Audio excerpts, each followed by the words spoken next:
Hello and नमस्कार दोस्तों, मेरा नाम है कंवरपाल सिंह और आज हम चर्चा करने वाले हैं क्लास 12th की जो हिस्ट्री की बुक है उसके सेकंड चैप्टर का, जिसका नाम है राजा, किसान और नगर।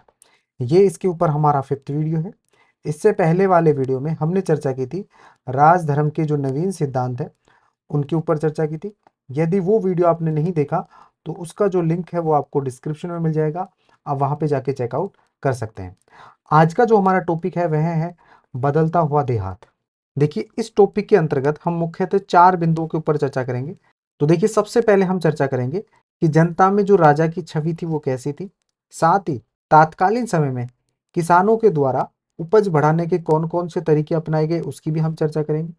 ग्रामीण समाज में विद्यमान विभिन्नताओं के ऊपर भी हम चर्चा करेंगे। भूमिदान और जो नए संभ्रांत ग्रामीण हैं उनके ऊपर हम चर्चा करेंगे।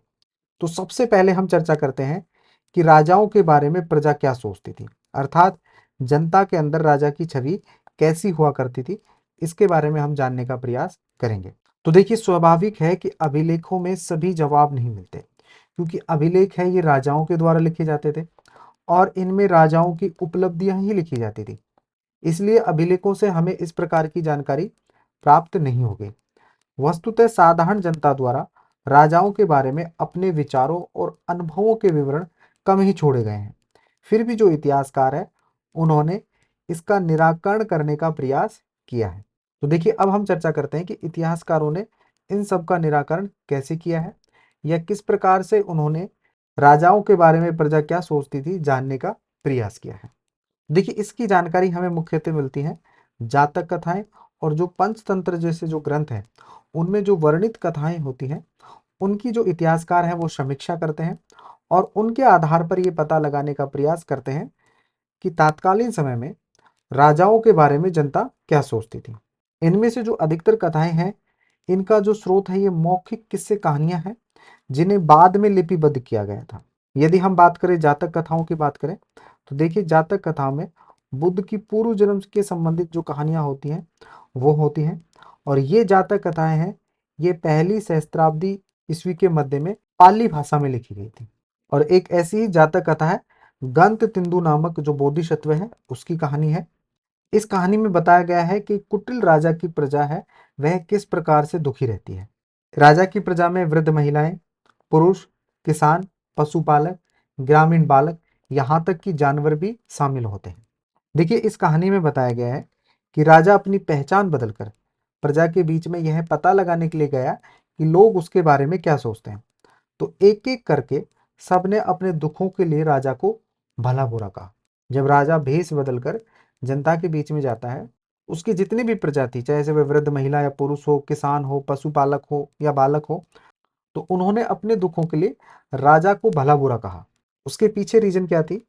उन लोगों की शिकायत थी कि रात में तो जो डकैत होते हैं वो उनके ऊपर हमला करते हैं और दिन में टैक्स या कर इकट्ठा करने वाले जो अधिकारी हैं वो उनको परेशान करते हैं। तो ऐसी परिस्थिति से बचने के लिए जो गांव के लोग थे ये गांव छोड़कर जंगल में बस जाते थे। तो देखिए, इस कथा से हमें पता चलता है कि राजा और प्रजा, खास करके जो ग्रामीण प्रजा है, इनके बीच जो संबंध होते थे ये अक्सर तनावपूर्ण हुआ करते थे, क्योंकि शासक अपने राजकोष को भरने के लिए इनके ऊपर बड़े बड़े करों की मांग करते थे, जिससे खास करके जो किसान होते थे वो त्रस्त अर्थात दुखी हुआ करते थे। तो इस जातक कथा से हमें पता चलता है कि इस संकट से बचने का एक उपाय था जंगल की ओर भाग जाना। इसके अतिरिक्त करों की बढ़ती मांग को पूरा करने के लिए किसानों ने उपज बढ़ाने के भी नए नए तरीके खोजने शुरू कर दिए। तो यहाँ पर दो ऑप्शन थे किसानों के पास में, या तो वो जंगल की ओर भाग जाए, ठीक है, या फिर करों की बढ़ती मांग को पूरा करने के लिए उन्होंने उपज बढ़ाने के नए नए तरीके खोजने शुरू कर दिए। तो देखिए, अब हम चर्चा करते हैं कि उपज बढ़ाने के कौन कौन से तरीके अपनाए गए। इसमें जो सबसे पहला तरीका था वह था हल का प्रचलन।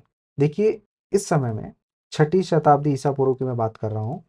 यहाँ पर लोहे के फाल वाले हलों का जो प्रयोग है वो शुरू हो गया था, जिससे उत्पादन में काफी वृद्धि हुई। क्योंकि 6ठी शताब्दी ईसा पूर्व में गंगा और जो कावेरी की घाटियां हैं ये काफी उपजाऊ जमीनें हुआ करती थी।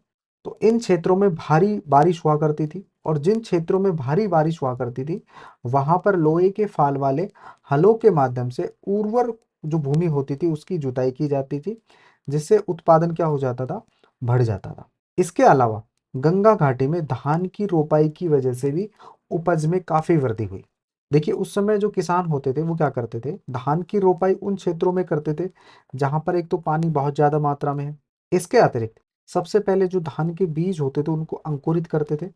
इस अंकुरित बीज से वो पौध तैयार करते थे और पौध तैयार होने के पश्चात में वह उनकी क्या करते थे, रोपाई करते थे। जिससे क्या होता था कि धान की जो उपज होती थी वह बढ़ जाती थी। हालांकि इन सब के लिए किसानों को कमर तोड़ मेहनत करनी पड़ती थी।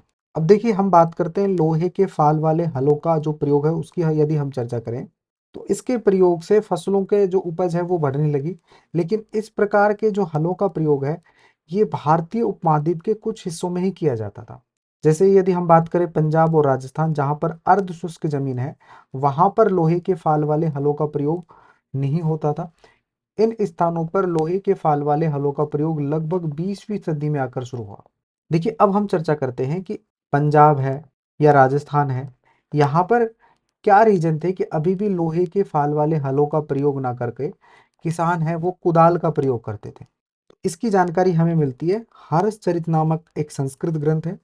इस ग्रंथ के अंदर कन्नौज के जो राजा हैं हर्षवर्धन उनकी जीवनी लिखी गई है और इसके जो लेखक हैं वह बाणभट्ट है। बाणभट्ट हर्षवर्धन के ही राजकवि थे। तो यहाँ पर हर्षचरित नामक जो ग्रंथ है उसी के एक अंश में एक छोटे से गांव का जो जीवन है वो दिखाया गया है और उसी के माध्यम से हमें पता चलता है कि इन क्षेत्रों में खास करके जो पंजाब राजस्थान या जो पहाड़ी क्षेत्र है वहां पर हल का प्रयोग ना करके किसान कुदाल का प्रयोग क्यों करते थे। तो देखिए इसमें विंध्य क्षेत्र के जंगल के किनारे की एक बस्ती के जीवन का एक विरल चित्रण किया गया है। अति विरल चित्रण किया गया है। क्या किया गया है, बस्ती के किनारों के अधिकांश क्षेत्र जंगल है। यहाँ धान की उपज वाली खलिहान और उपजाऊ भूमि के हिस्सों को छोटे किसानों ने आपस में बांट लिया है। यहाँ के अधिकांश जो लोग हैं वो कुदाल का प्रयोग करते हैं। क्यों करते हैं, क्योंकि घास से भरी हुई भूमि में हल चलाना क्या है, मुश्किल है। यहाँ पर बहुत ज़्यादा घास है इसलिए घास से भरी हुई भूमि में हल चलाना थोड़ा मुश्किल है। दूसरा रीजन क्या है कि बहुत कम हिस्से साफ है और जो हिस्से साफ है वहां पर कैसी मिट्टी है, काली मिट्टी है और ये काली मिट्टी लोहे जैसी सख्त है। इस वजह से भी यहाँ पर हल चलाना पॉसिबल नहीं है। इसलिए यहाँ के जो किसान है वो किसका प्रयोग करते हैं, कुदाल का प्रयोग करते हैं। इसके अतिरिक्त इस ग्रंथ में लिखा हुआ है कि यहाँ के लोग पेड़ की छाल के गट्ठर लेकर चलते हैं, फूलों से भरे अनगिनत बोरे, अलसी और सन, भारी मात्रा में शहद, मोरपंख, मोम, लकड़ी, घास के बोझ लेकर आते जाते रहते हैं। ग्रामीण महिलाएं रास्ते में बसे गांव में जाकर बेचने को तत्पर रहती हैं क्योंकि उनके सिरों पर जंगल से एकत्रित किए गए फलों की टोकरियां होती हैं और वो ये जो महिलाएं होती हैं ये जंगल से फल एकत्रित करके लाती हैं और रास्ते में जो गांव होते हैं उन गांवों में इन फलों को वो बेचती हुई जाती हैं। तो इस प्रकार से हर्षचरित नामक जो ग्रंथ है उससे हमें पता चलता है कि उपमहाद्वीप के बहुत सारे हिस्सों में अभी भी किसका प्रयोग किया जाता था, कुदाल का प्रयोग किया जाता था। वहां पर हल का प्रयोग पॉसिबल नहीं था। क्यों नहीं था, क्योंकि एक तो भूमि वहां पर घास से भरी हुई रहती थी, काली मिट्टी होती थी जो लोहे जैसी सख्त होती थी, जिन पर हल चलाना पॉसिबल नहीं होता था। देखिए जो किसान उपमहाद्वीप के पूर्वोत्तर और मध्य पर्वतीय क्षेत्रों में रहते थे उन्होंने खेती के लिए कुदाल का उपयोग किया। क्यों किया, इसके ऊपर अभी हमने चर्चा की थी, क्योंकि भूमि पर हल चलाना पॉसिबल नहीं था जो ऐसे इलाकों के लिए कहीं अधिक उपयोगी होता था। कुदाल यहाँ पर हल से ज्यादा उपयोगी हुआ करता था। उपज बढ़ाने का एक और तरीका किसानों ने क्या निकाला, कुओं का निर्माण, तालाबों और कहीं कहीं पर नहरों के माध्यम से इन्होंने सिंचाई करना शुरू कर दिया। अब देखिए जो कुएं थे, तालाब थे या नहर थे, इनका जो निर्माण है या तो व्यक्तिगत लोगों के द्वारा किया जाता था या कृषक समुदायों के द्वारा मिलकर किया जाता था। यदि हम बात करें व्यक्तिगत तौर पर तालाबों, कुओं और नहरों जैसे सिंचाई के साधन निर्मित करने का जो प्रयास था ये केवल राजा या जो प्रभावशाली जो लोग होते थे उनके द्वारा ही किया जाता था, क्योंकि आम किसानों के सामर्थ्य से ये चीजें बाहर हुआ करती थी कि वह कुओं, तालाबों और नहरों का क्या कर सके, निर्माण कर सके। तो इस प्रकार से कुओं, तालाबों और जो नहरों का निर्माण है ये व्यक्तिगत तौर पे या तो राजा किया करते थे या फिर जो प्रभावशाली जो लोग हुआ करते थे, नगर सेठ वगैरह, वो इनका प्रयोग किया करते थे। और ये लोग क्या करते थे, जब भी किसी तालाब या नहर का निर्माण करवाते थे तो उसका उल्लेख अपने अभिलेखों में करवाते थे। और इसी का एक उदाहरण हमें मिलता है गुजरात की सुदर्शन झील का। देखिए गुजरात की जो सुदर्शन झील है यह एक कृत्रिम झील थी। मानव निर्मित झील थी। इसका ज्ञान लगभग हमें दूसरी शताब्दी ईस्वी के संस्कृत के एक पाषाण अभिलेख में मिलता है। देखिए जूनागढ़ जो वर्तमान गुजरात में है, वहां पर एक अभिलेख मिलता है जिसे हम जूनागढ़ अभिलेख के नाम से जानते हैं। तो देखिए इस अभिलेख में 3 राजाओं के जो अभिलेख हैं वो लिखे गए हैं। सबसे पहले 14 जो संदेश हैं वो लिखे गए हैं अशोक के। उसके बाद में जो शक शासक रुद्रदमन है उसका भी इसमें एक अभिलेख लिखा हुआ है, और 2 अभिलेख लिखे हुए हैं यहाँ पर स्कंदगुप्त के। तो यहाँ पर हम चर्चा कर रहे हैं रुद्रदामन के जो अभिलेख है उसकी हम चर्चा कर रहे हैं। और ये रुद्रदामन का जो अभिलेख है ये संस्कृत भाषा में लिखा हुआ है। इसमें जो शक शासक है रुद्रदामन उनकी उपलब्धियों का उल्लेख किया गया है। यह अभिलेख, इसकी जो भाषा थी ये तो संस्कृत थी और लिपि है वो है ब्राह्मी, और इसे चंपू शैली में लिखा गया है। देखिए चंपू शैली से तात्पर्य होता है जिसमें गद्य और पद्य दोनों का प्रयोग किया जाता है, उसे कहते हैं हम चंपू शैली। और इसी अभिलेख में कहा गया है कि जल द्वारों तटबंधों वाली इस झील का निर्माण मौर्य काल में एक स्थानीय राज्यपाल के द्वारा किया गया था। यानी ये जो सुदर्शन झील है इसका जो निर्माण किया गया था, यह निर्माण किया गया था मौर्य काल में। लेकिन भीषण तूफान के कारण इसके तटबंध टूट गए और सारा पानी बह गया। बताया गया है कि तात्कालीन जो शासक है रुद्रदमन, उन्होंने इस झील की मरम्मत अपने खर्चे से करवाई और इसके लिए उन्होंने प्रजा से किसी भी प्रकार का कर नहीं लिया। इसी पाषाण खंड पे, कौन से पाषाण खंड, जूनागढ़ अभिलेख की बात कर रहे हैं। इस पर एक और अभिलेख है, मैंने बताया यह अभिलेख है स्कंदगुप्त का। और इस अभिलेख में लिखा गया है कि एक बार फिर से लगभग 5वीं सदी में स्कंदगुप्त के समय में भी इस झील की क्या करवाई गई थी, मरम्मत करवाई गई थी। तो देखिए यहाँ पर हम बात करें सुदर्शन झील की बात करें तो सुदर्शन झील का जो निर्माण है यह होता है चंद्रगुप्त मौर्य के शासनकाल में। मौर्य वंश के जो संस्थापक होते हैं चंद्रगुप्त, उनके शासनकाल में होते हैं। और यहाँ का एक स्थानीय राज्यपाल था पुष्यगुप्त वैश्य, उसके द्वारा इस झील का निर्माण करवाया गया था। फिर इसके बाद में चंद्रगुप्त मौर्य के जो पौत्र होते हैं अशोक, उनके समय में एक स्थानीय राज्यपाल होता है तुषास्प, इसके द्वारा यहाँ पर नहरों का निर्माण किया गया था। इस झील से नहरों का निर्माण किया गया था। और जैसा कि हमें जूनागढ़ अभिलेख से ज्ञात होता है कि इस झील का जो मरम्मत करवाई गई थी यह शक शासक रुद्रदमन के समय में करवाई गई थी। और रुद्रदमन के समय में जो राज्यपाल होते हैं वह होते हैं सुविशाख होते हैं, उनके द्वारा इस झील की क्या करवाई गई थी, मरम्मत करवाई गई थी। और 5वीं सदी में इस झील की जो मरम्मत करवाई जाती है वह करवाई जाती है स्कंदगुप्त के द्वारा। स्कंदगुप्त के द्वारा यहाँ का जो स्थानीय राज्यपाल होता है वह होता है पर्णदत्त, और इसका एक पुत्र होता है चक्रपालित, उसके द्वारा इस झील की क्या करवाई जाती है, मरम्मत करवाई जाती है। तो यहाँ पर हम देखते हैं कि सुदर्शन झील से 4 राजाओं के नाम जुड़े हुए हैं। सबसे पहले इसका जो निर्माण है ये चंद्रगुप्त मौर्य के शासनकाल में हुआ था, राज्यपाल था पुष्यगुप्त वैश्य। इसमें नहरों का जो निर्माण था यह अशोक के शासनकाल में हुआ था, महामाते तुषार के द्वारा, जो उस समय यहाँ का राज्यपाल हुआ करता था। उसके बाद में हम बात करते हैं शक शासक रुद्रदमन की। तो उस समय जो राज्यपाल थे वह सुविशाख थे, उनके द्वारा इस झील की क्या करवाई गई थी, मरम्मत करवाई गई थी। और जनता के द्वारा कोई कर भी नहीं लिया गया था। इसकी जानकारी हमें किससे मिलती है, जूनागढ़ अभिलेख में मिलती है। और इसी अभिलेख में एक अभिलेख है स्कंदगुप्त का है, तो उससे हमें जानकारी मिलती है कि स्थानीय राज्यपाल पर्णदत्त के पुत्र हैं चक्रपालित, उनके द्वारा इस झील की एक बार फिर से मरम्मत करवाई जाती है। अब हम चर्चा करते हैं कि उस समय में ग्रामीण समाज में कौन कौन सी विभिन्नताएं हुआ करती थी। देखिए अभी हमने पढ़ा कि खेती के उपज बढ़ाने के लिए नई नई टेक्नोलॉजी का उपयोग किया गया, लेकिन इस टेक्नोलॉजी से जो लाभ हुआ वो सभी जगह समान नहीं था। इसलिए ग्रामीण समाज में विभिन्नताएं आती हैं, अर्थात जो गरीब थे वो अधिक गरीब हो गए और जो अमीर किसान थे वो अधिक अमीर हो गए। और इस बात से हमें ये प्रमाण मिलता है कि खेती से जुड़े जो लोग थे उनमें उत्तरोत्तर भेद बढ़ता ही चला गया। कहानियों विशेषकर बौद्ध कथाओं में हमें भूमिहीन खेतीहर श्रमिकों की जानकारी भी मिलती है, हमें छोटे किसानों की भी जानकारी मिलती है, और बड़े बड़े जो जमींदार हैं उनका भी यहाँ पर उल्लेख किया गया है। तो इससे हमें ये पता चलता है कि ग्रामीण समाज में विभिन्नताएं मौजूद हुआ करती थी। देखिए पाली भाषा में गृहपति का प्रयोग किया गया है छोटे किसान और जमींदारों के लिए। देखिए तात्कालीन समय में जो गृहपति है ये कहा जाता था घर के मुखिया को, यानी घर में रहने वाली जो महिलाएं होती हैं, बच्चे होते हैं, नौकर, दास, इन पर यह गृहपति क्या करता था, नियंत्रण करता था। घर से जुड़ी भूमि, जानवर और अन्य सभी वस्तुओं का क्या हुआ करता था, वह मालिक होता था। कभी कभी इस शब्द का प्रयोग नगर में रहने वाले जो संभ्रांत व्यक्ति हैं उनके लिए भी किया जाता था, और कभी कभी व्यापारियों के लिए किया जाता था। किस शब्द का प्रयोग, गृहपति का। वैसे अधिकतर जो गृहपति शब्द का प्रयोग है ये घर के मुखिया के लिए ही किया जाता था। बड़े बड़े जमींदार ग्राम प्रधान शक्तिशाली माने जाते थे, जो प्राय किसानों पर क्या करते थे, नियंत्रण रखते थे। इसके अलावा जो ग्राम प्रधान का जो पद होता था ये वंशानुगत हुआ करता था। आरंभिक जो तमिल संगम साहित्य है उसमें हमें गांव में रहने वाले विभिन्न वर्गों का क्या किया गया है, उल्लेख किया गया है। जैसे बड़े जमींदारों के लिए यहाँ पर वेलालर शब्द का प्रयोग किया गया है। हलवा अर्थात जो हल चलवाने वाले जो व्यक्ति हैं उनके लिए उल्वर शब्द का प्रयोग किया गया है। दासों के लिए यहाँ पर अणिमयी शब्द का प्रयोग किया गया है। तो इन साहित्यों से हमें पता चलता है कि उस समय में ग्रामीण समाज में भिन्नताएं हुआ करती थी।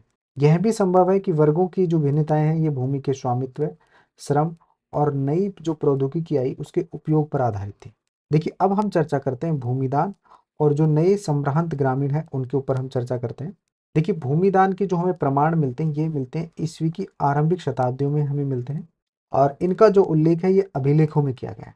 भूमिदान का जो उल्लेख है ये बहुत ही कम पत्थर के अभिलेख में किया गया है, लेकिन अधिकतर जो इसका उल्लेख है ये ताम्र पत्र में जो खुदे हुए अभिलेख हैं उनमें किया जाता था। और ये ताम्र पत्र हैं ये उन लोगों को प्रमाण के रूप में दिए जाते थे जो भूमिदान लेते थे। जैसे कोई राजा है और यह राजा किसी ब्राह्मण को भूमिदान दे रहा है तो प्रमाण के तौर पर वह उसको ताम्र पत्र देता था। और भूमिदान के जो हमें प्रमाण मिले हैं वे साधारण तौर पर या तो धार्मिक संस्थाओं को दिए जाते थे या ब्राह्मणों को दिए जाते थे। अधिकांश इस प्रकार के जो अभिलेख हैं वो संस्कृत भाषा में मिले हैं, लेकिन 7वीं शताब्दी में कुछ हमें संस्कृत और स्थानीय भाषा तमिल और तेलुगु में भी इस प्रकार के अभिलेख हमें मिले हैं। तो देखिए एक इसी प्रकार के अभिलेख की हम चर्चा करते हैं और ये अभिलेख है प्रभावती गुप्त का। प्रभावती गुप्त ने दंगुन गांव का भूमिदान किया था, तो उसी के संबंध में एक ताम्रपत्र अभिलेख हमें प्राप्त हुआ है, जिस अभिलेख में कहा गया है कि प्रभावती ग्राम कुटुबिनो, जिसमें ग्राम के गृहस्थ और कृषक ब्राह्मण और दंगुन गांव के अन्य जो वासी हैं उनको आदेश देती है।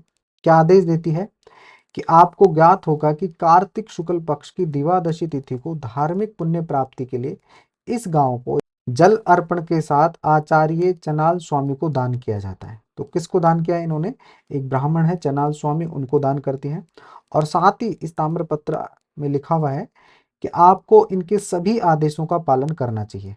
एक अग्रहार के लिए उपयुक्त निम्नलिखित रियायतों के निर्देश भी देती हूँ। देखिए यहाँ पर जो अग्रहार है यह एक ऐसी भूमि के लिए शब्द का प्रयोग किया जाता है जो दान में दी गई हो और सभी प्रकार के जो कर हैं उनसे मुक्त हो। तो इस प्रकार की भूमि के लिए हम किसका प्रयोग करते हैं, अग्रहार का प्रयोग करते हैं। तो यहाँ पर जो प्रभावती गुप्त है वो आदेश देती है कि इस गांव में पुलिस और सैनिक प्रवेश नहीं करेंगे। साथ ही दौरे में आने वाले जो शासकीय अधिकारी होंगे वह अपने जो जानवर हैं उनके लिए घास देने, आसन में प्रयुक्त होने वाली जो जानवरों की खाल और कोयला देने के दायित्व से भी इस गांव के लोग क्या होंगे, मुक्त होंगे। साथ ही वे मदिरा खरीदने, नमक हेतु खुदाई करने के जो राजसी अधिकार हैं उन सब से भी क्या होंगे, ये मुक्त होंगे। उन्हें किसी प्रकार की कोई बेगार करने की आवश्यकता नहीं है। इस गांव को किसी प्रकार के खनिज वृक्ष के उत्पादन देने से भी छूट है, जो राजा टैक्स के रूप में लेते थे इनसे, तो उन सब की क्या है, छूट है। फूल और दूध देने की भी यहाँ पर क्या दी गई है, छूट दी गई है। इस गांव का दान भीतर की संपत्ति बड़े छोटे सभी करों सहित किया जाता है। यानी इस गांव पर किसी भी प्रकार का कोई टैक्स लागू नहीं होगा राजा के द्वारा। जो भी वहां के किसान होंगे तो जिस व्यक्ति को यानी जो चनाल स्वामी है उनके आदेशों का पालन करेंगे और उन्हीं को ये कर देंगे। चलान स्वामी किसी प्रकार का कोई कर राजा को नहीं देगा, वह सभी करों से क्या रहेगा, मुक्त रहेगा। देखिए यहाँ पर जो प्रभावती गुप्त है यह एक महत्वपूर्ण जो शासक होते हैं, गुप्त शासक चंद्रगुप्त द्वितीय उनकी पुत्री होती है, चंद्रगुप्त द्वितीय, और इनकी माता का नाम होता है कुबेर नागा, उनकी ये पुत्री होती है। और इनका जो विवाह हुआ था यह हुआ था वाकाटक के राजकुमार है, वाकाटक जो वंश है दक्कन के पठार का, वहां के राजकुमार है रुद्रसेन द्वितीय, उनके साथ इनका विवाह हुआ था। जब रुद्रसेन द्वितीय शासक बनते हैं तो शासक बनने के कुछ वर्ष पश्चात इनकी मृत्यु हो जाती है और इनके जो पुत्र होते हैं वो अल्पवयस्क होते हैं। इसलिए जब तक रुद्रसेन द्वितीय के पुत्र वयस्क हो जाते हैं तब तक प्रभावती गुप्त के द्वारा वाकाटक जो साम्राज्य होता है उसको संभाला जाता है और वो एक शासक के रूप में वहां पर शासन करती हैं। इसके अतिरिक्त हम नेक्स्ट चैप्टर में भी पढ़ेंगे कि जो संस्कृत के जो धर्म शास्त्र है उनके अनुसार महिलाओं को भूमि जैसी संपत्ति पर स्वतंत्र अधिकार नहीं होता था। नेक्स्ट चैप्टर में हम पढ़ेंगे कि जो महिलाएं हैं, महिलाओं को किसी भी प्रकार की जो भूमि होती है या संपत्ति होती है उस पर कोई अधिकार नहीं होता। लेकिन इस अभिलेख से हमें पता चलता है कि प्रभावती जो है ये भूमि की स्वामी थी। भूमि की स्वामी थी इसीलिए वह उस गांव को दान करने में सक्षम थी। तो ऐसे बहुत ही कम उदाहरण मिलते हैं जिसमें महिलाओं के पास में संपत्ति होने का प्रमाण मिलता है। इसका एक कारण यह हो सकता है क्योंकि वह एक रानी थी। आरंभिक भारतीय इतिहास की ज्ञात कुछ रानियों में से एक थी, इसलिए उनका यह उदाहरण एक विरला ही रह गया। या ये भी हो सकता है कि धर्मशास्त्रों को हर स्थान पर समान रूप से लागू नहीं किया जाता था। तो देखिए इसके बारे में डिटेल से हम नेक्स्ट चैप्टर में पढ़ेंगे। अभिलेख में हमें ग्रामीण प्रजा की जो है वो जानकारी मिलती है। इनमें ब्राह्मण होते हैं, किसान होते हैं और अन्य प्रकार के जो वर्ग हैं वो शामिल होते हैं, जो शासकों और उनके प्रतिनिधियों को कई प्रकार की जो वस्तुएं हैं वो प्रदान करते थे। अभिलेख के अनुसार इन लोगों को गांव के नए प्रधान की आज्ञाओं का पालन करना पड़ता था और संभवतः अपने भुगतान उसे ही देने पड़ते थे। इतिहासकारों में भूमि दान का जो प्रभाव है एक गर्म वाद विवाद का विषय बना हुआ है कि ये जो शासक होते थे ये भूमि दान क्यों करते थे। तो देखिए इसको लेकर भी इतिहासकारों में दो मत है, जिसमें से कुछ इतिहासकारों का मानना है कि भूमि दान है ये शासक वंश द्वारा कृषि को नए क्षेत्रों को प्रोत्साहन करने की एक रणनीति थी। जैसे आप किसी गांव को भूमि दान करोगे तो वहां का जो मुखिया होगा वो जंगल को काट कर खेती योग्य जो भूमि है वो अधिक होगी तो राज्य की क्या होगी, आय में वृद्धि होगी। जबकि कुछ इतिहासकारों का मानना है कि भूमि दान से दुर्बल होते जो राजनीतिक प्रभुत्व है उसके संकेत मिलते हैं। यानी जो राजा होते हैं उनका सामंतों पर जो अधिकार होता है वो दुर्लभ होने लगा था। इसलिए वो भूमि दान के माध्यम से अपने नए नए समर्थक है वो जुटाने का क्या कर देते थे, प्रयास करते थे। तो यहाँ पर इतिहासकारों के द्वारा दो मत दिए हुए, कुछ का मानना है कि वो कृषि क्षेत्र को प्रोत्साहन करना चाहते थे, जबकि अन्य का मानना है कि वह अपना राजनीतिक जो प्रभुत्व है वह दुर्बल हो चुका था उसको बढ़ाना चाहते थे, अपने जो नए समर्थक थे वो जुटाना चाहते थे, इसलिए वह भूमि दान करते थे। उनका यह भी मानना है कि राजा स्वयं को उत्कृष्ट स्तर के मानव के रूप में प्रदर्शित करना चाहता था। इससे पहले वाले टॉपिक में हमने पढ़ा था जो देवीय सिद्धांत था, राजधर्म का जो देवीय सिद्धांत था यानी जो देविक राजा वाला जो टॉपिक था उसमें हमने पढ़ा था।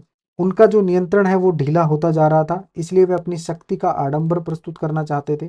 भूमिदान के प्रचलन से राज्य तथा किसानों के बीच संबंध की एक झांकी भी हमें मिलती है। लेकिन कुछ लोग ऐसे भी थे जिन पर अधिकारियों और सामंतों का नियंत्रण नहीं था।